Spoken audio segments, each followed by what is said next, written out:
Welcome back to What Arty Noobs with General Disturbance. This is the GW Tiger, the Tier 9 German SPG. This one's located on the northeast corner of Karelia, and it's under the command of talon1958 of OLIMP. And yes, it's yet another contribution to this week's lying competition. Now we can actually hear an airship, I believe, somewhere.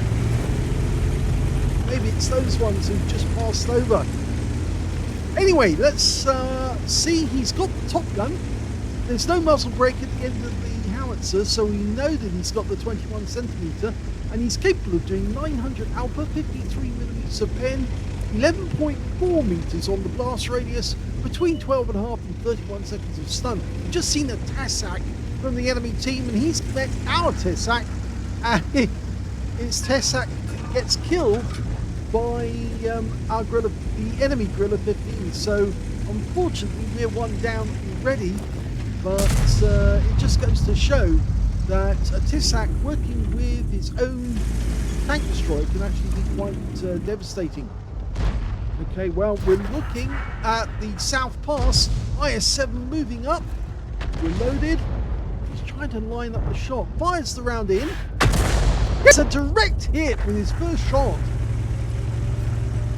287, which probably means he hit the front of the vehicle where the armor's really heavy. Very difficult to pen there. So we're one tank down at the moment. You can see he was just around that spot there. Behind the trees, unfortunately, so it makes it difficult. And we're scanning across the battlefield.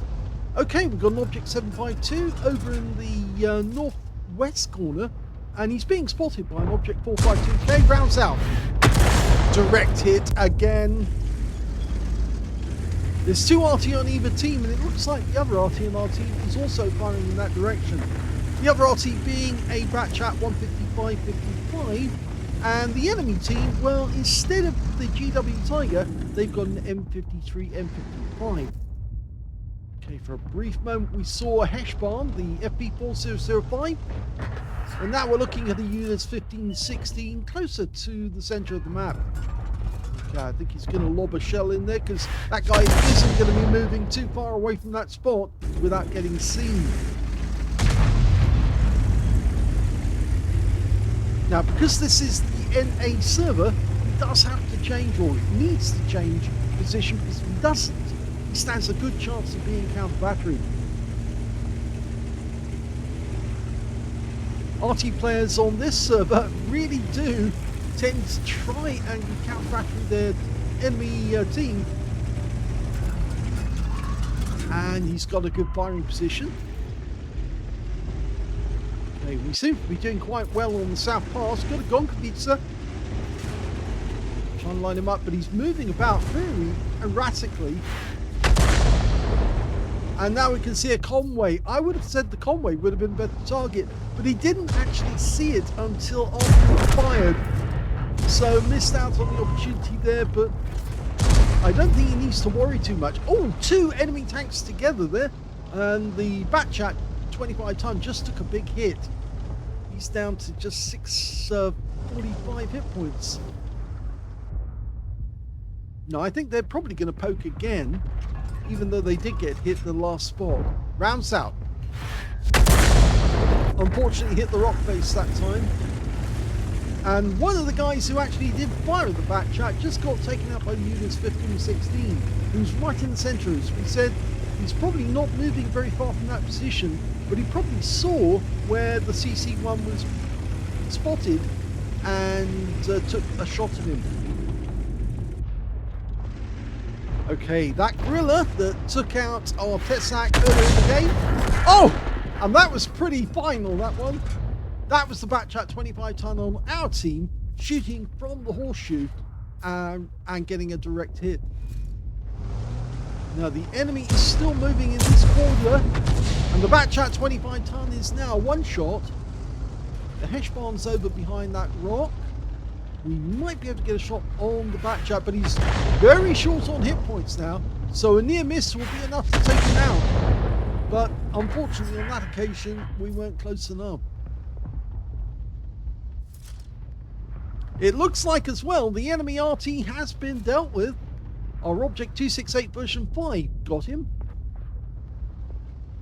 And we are moving closer to the enemy cap area. So we might have to switch in that direction to help those teammates, because we can't really see anything over here unless our Object 452K moves up, and that could put him in danger. And yes, there's the enemy in sight down near their cap area. Now we can probably land a shell near the convoy to really annoy him. And we've got the concentration skill working. Rounds out. Target's marked. Oh, that should have been a direct hit. You saw a tree go down just shortly after the shell landed. And I suspect that the enemy tank, the convoy, pulled back, but probably took quite a bit of the blast. Because this Arty does have a big footprint when it comes to blast radius. Our CS-59's the only one up who's approaching the enemy cap. We've got 3 tanks now up on the horseshoe, but with this position he should be able to help that CS-59 get closer. That's the spot where the convoy was seen. Our CS-59's moving up. The guys are lining up on the horseshoe. We fire around it. Oh, that was a direct hit. There was no explosion, but we can't see the target, but there was a huge hit there. And it looks like the enemy unit's 1516 just got slotted by the Batchat 25 ton. Yes, he found out where he was and fired a blind shot in. Now the standard reload for this Arty is 40.27 seconds. And we can see here that Talon's got 33.98, so he's knocked 7 seconds off the reload time. Just spotted the unit's 1516 up the other end, and he's sitting behind that rock. We're fully dialed in, rounds out, and yep, we do get some hit points off that one, 213. And I suspect that the tank we hit on the corner was the convoy after all, because the units wouldn't have been able to move that quick between those 2 positions. So I suspect, yes, we're hitting 2 different tanks, and the convoy hit is probably quite big. Okay, CS-59's found the target. It is the convoy, and he's missing most of his hit points. He's down to 157, makes him a 1 shot, and this shell should finish him off. Rounds out. Yes, it does. Good shot. Right on the money. So that's the first kill for Talon. But there's still a lot of enemy tanks out there. Now we need to get the tanks that are actually in the northwest corner to return to their own cap area. And if our guys actually sitting up on the horseshoe were actually moved nearer to the enemy cap, I think they probably would.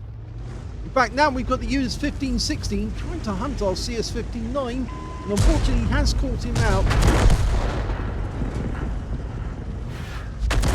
But look at this, rounds out, kill shot! That's a good one. He got treble tapped there. He got 1 tank shell came in, or 1 Arty shell came in, and then we got the finishing shot to get 2 kills in this game. Now we're changing position, but only so we can actually get good hits on the enemy tanks in the northwest corner of the map. I suspect that they might be encouraged to actually drive back to their own cap area, because there's only that Gonkavitska down there. And so he's rather alone, and even though the enemy team has still got 7 tanks on their team, 3 of those tanks are located in the northwest corner, and only the Gonkavitsa is down south. So he has got 2 Arty as well, but it looks like most of their troops are up in that northwest corner of the map. And you can see here Talon is hedging his bets by moving to this position so he can help either side. Anyone going towards the cap. And you notice the Batchat 155-55, he passed us. He's going up on the horseshoe as well. And yes, there's one of the enemy team, the Vickers. And I wonder if he's actually, well, he's just got hit from the horseshoe. We've got a red line, which means we can't shoot at him from here.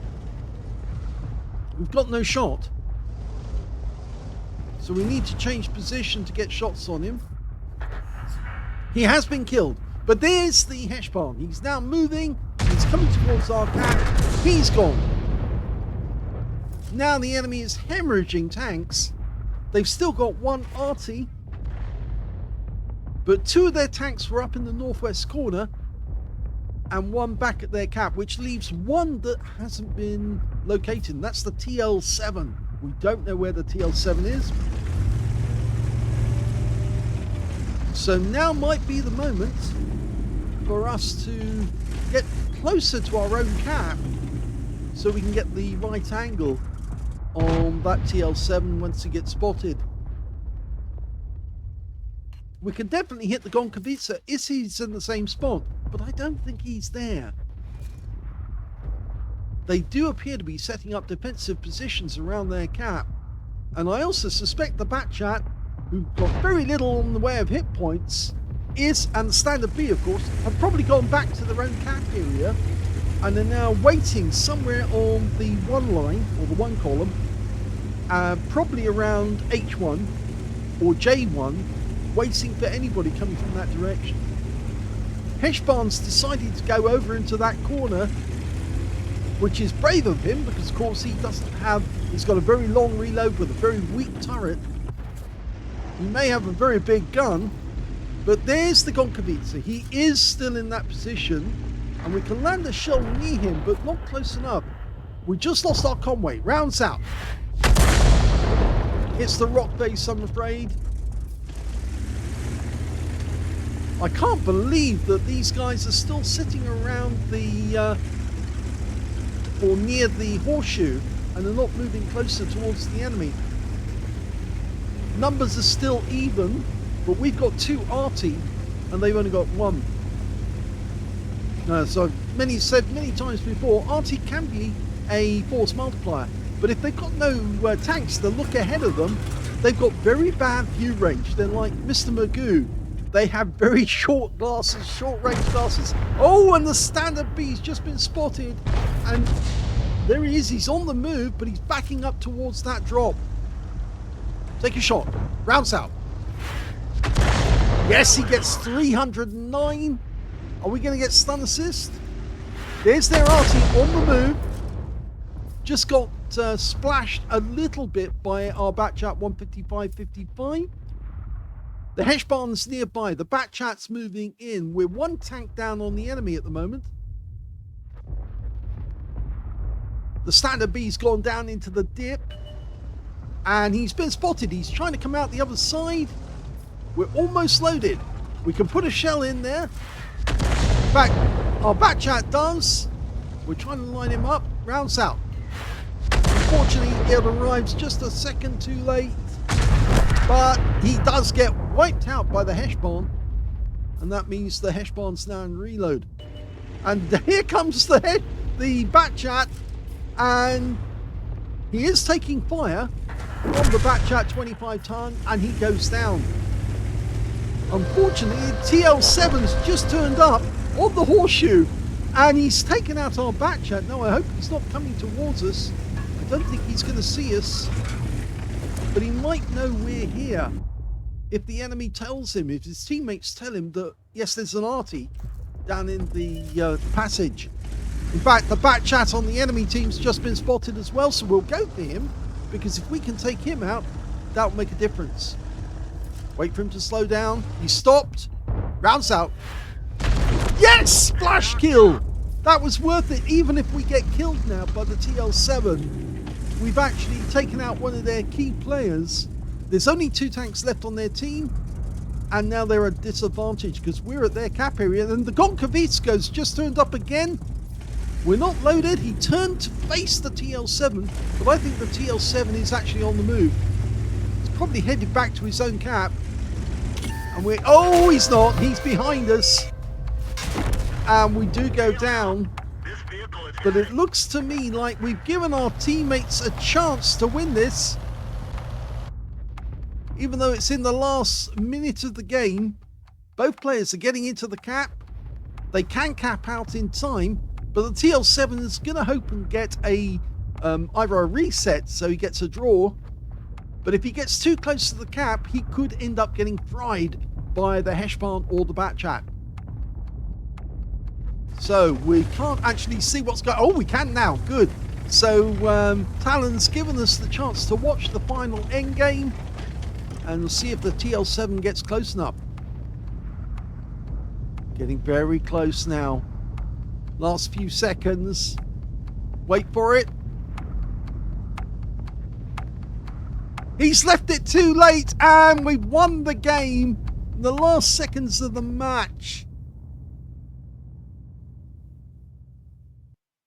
Here's the end of battle stats, and that was the second class tanker for talon1958 of OLIMP in the GW Tiger. He managed to get a bruiser medal for getting at least 5 critical hits. In fact, he managed to get 11 in that game, and his win rate was 2,703, which is Unicum standard, but not super Unicum. If we look at team score, we can see he actually came 4th on his team, but not 4th in the game overall. The hot shot was the Batchat 25-ton on our team, who actually managed to get a high caliber and 6,545 hit points. Second highest was the Heshman on the enemy team with 5,302. And the third highest in the game was the Object 452 on our team, who managed to get 3,630 hit points of damage. When it came to Talon, he managed to get 2,280 hit points, which is not bad at all, considering actually it's beaten by only 3 members of the enemy team, 3 members of his own team, which means he's in 7th place on damage. When it came to kills, though, he was actually joint second, because the Batchat 25-ton on our team managed 5 kills, and we can see Talon managed 3, and the TL7 on the enemy team also got 3. In fact, Talon only had 1 shell left at the end of the game, and I missed that altogether, but he came very close. And that TL7, by doing what he did get a medal out of it. Of course, he got a Pascucci's medal for killing both enemy SPGs, but he gave a battle away because, of course, he was just too far away and couldn't get close enough without getting wiped out by our team. So that was the big mistake he made. He actually accepted a medal rather than get the win. When it came to base XP, we can see the top scorer was the Batchat 25-ton with 1,152, the only player to get over 1,000 base. 851 went to the Batchat 155.55 on our team. And we've got the GW Tiger of Talon getting 778 in third place. He fired 15 rounds. You only get 16 rounds, so obviously he only had 1 round left. 5 direct hits on the enemy, none of them penetrated, even though they were 21-centimeter howitzer shells. Getting 5 direct hits, you would have thought one of those would have penetrated, but it didn't. He also got 13 splashes, 2,280 hit points of damage, all of it at more than 300 meters. Received 2 hits from the enemy, and I'm afraid, yes, the last one was fatal, and he damaged 7 of the enemy, killed 3 of them, and got 10 stuns, but no stun assist whatsoever, which I think may be the reason why it was only a second-class tanker. He earned 38,830 credits from the game, so he's positive, and that was down to a 55,000 mission completion event. And he also picked up 4,668 experience points as well. It was a good game. He did do what he was supposed to do. And it was amazing that he managed to get the kills that he did get while he was sitting behind that rock, because I would have been expecting that TL7 to come down at any moment and try and wipe me out. And if I'd stayed keeping my gun towards the direction that the TL7 was located, I probably would have missed out on getting one of those kills. And instead, he did actually get the Batchat 25-ton, the enemy Batchat. And once that guy was removed, it made it easier for our teammates to move in, take the cap area, and start the cap running. And, of course, that won them the game. So, yes, a very good game, but does it actually affect the competition? No, I'm afraid it doesn't, because Talon did manage to get a first-class bruiser and a Confederate in his best game so far. So this is below that, and therefore his previous win, the first-class bruiser and Confederate, still stands, and he's still in the lead. So, yes, we'll have to wait for the next replay to come, and I believe it is coming from Angelina, so we'll get to see if Angelina does manage to challenge Talon for the lead, and if she can do anything. She needs to get a first-class bruiser and a medal, or 2 medals, preferably, to beat Talon, or she needs to get a better win 8. Now, Angelina's done it in the past, so it's not impossible for her. She could do it, we just have to wait and see. Hope you enjoyed this one. If you did, please give this video a like, do subscribe to our channel, leave a little comment down below because it feeds the algorithm, and thank you for watching.